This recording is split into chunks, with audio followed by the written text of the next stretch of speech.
full effect. This is one thing that no one wants to talk about. If you go up, you look, I could show it to you here.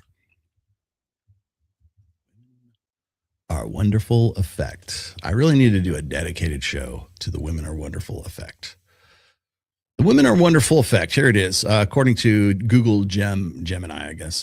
The women are wonderful effect is a cognitive bias where people generally associate more positive attributes such as compassion and warmth with women than men. First coined by Eagly and Maldanik in 1994, this phenomenon suggests the global category women is viewed more favorably than men. It is often tied to traditional gender roles. Okay. The effect is linked to stereotypical traditional roles of women as nurturing or housewives, in-group bias, blah, blah, blah.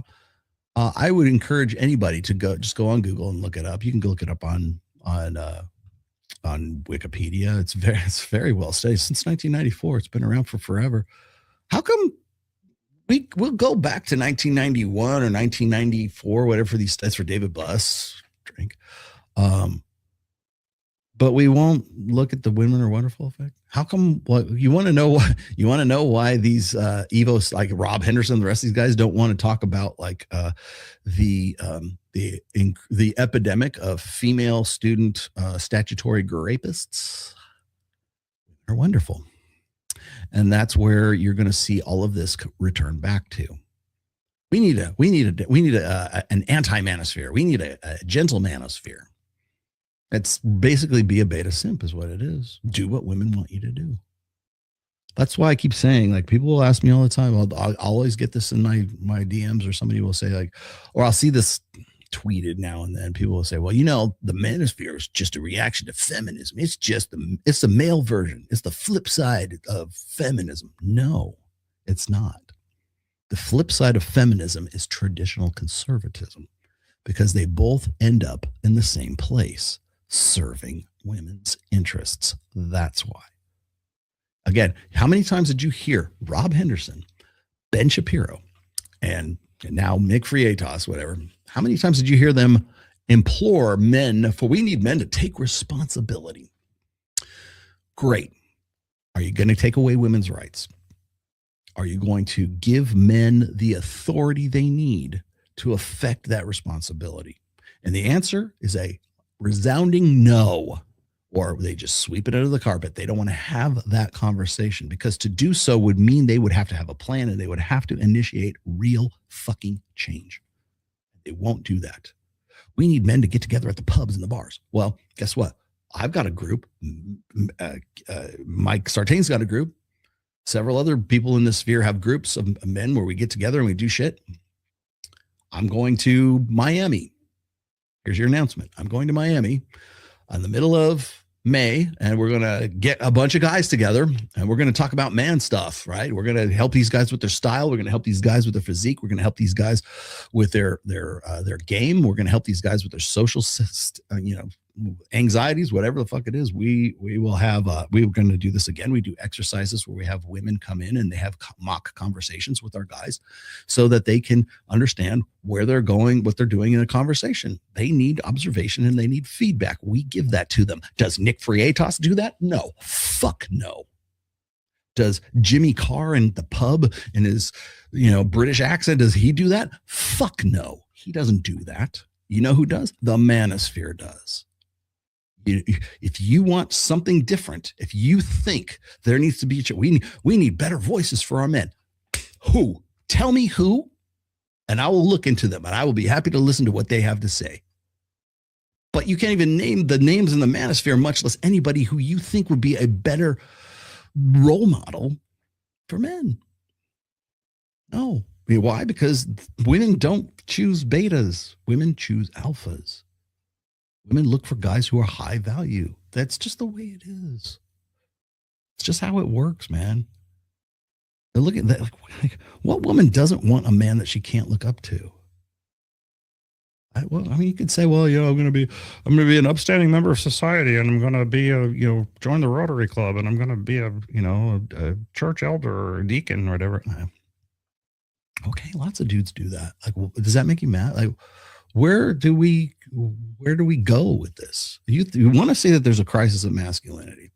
Okay, let's analyze that. Let's look at that. Instead of just throwing out this prose and this rhetoric and this, we need more. I don't believe in that toxic masculinity stuff. Well, why don't you dig into that a little bit? Because I will tell you, as being a card carrying member of the manosphere and the red pill for 24 years right now, I can tell you from experience that, toxic masculinity, I've said this a million times, there's no such thing as toxic masculinity. There's only masculinity and the aspects of it that align with the female imperative and don't. There are aspects that are convenient to women and there are aspects that are inconvenient to women. And guess what? You don't get one without the fucking other. You don't get the guy to run into the burning building to save the baby and not also get the guy who's a dumbass and jumps off with a bungee cord off the bridge, right? Or the guy who takes crazy risks, because that's what guys do. So that's just what we do. Oh, men are aggressive and violent. Yes, we are. Absolutely. Men commit violent crimes at 79% the rate, whatever it is. Of course, they're also, like overwhelmingly the victims of violent crime as well. Yeah, yes, we do. Well, we need to change that. No, we fucking don't, because that would not make us men anymore. Yes, men are inherently aggressive, and thank God for testosterone.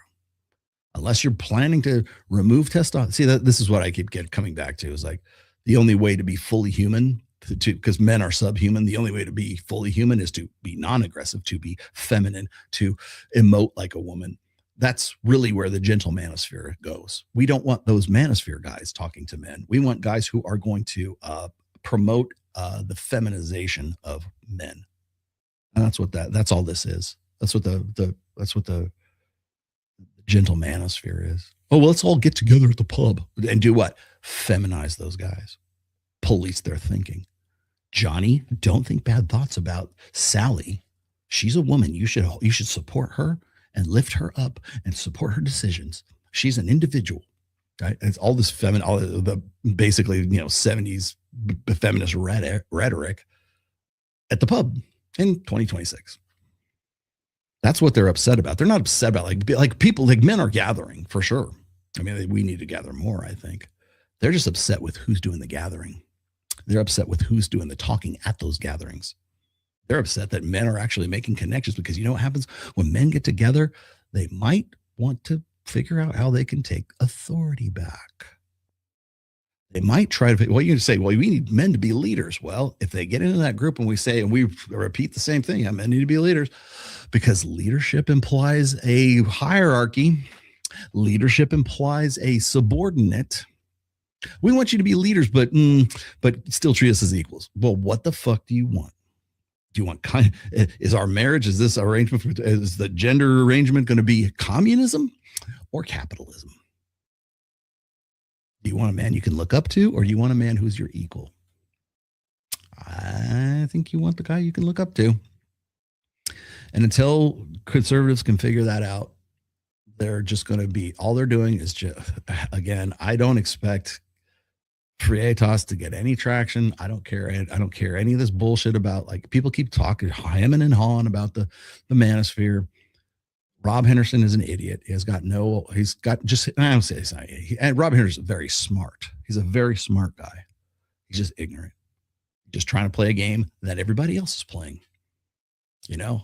Oh, well, these guys just get these guys that, they say, hey, we'll solve your problems if you just join my membership in my academy. Meanwhile, he's at Peterson's Academy.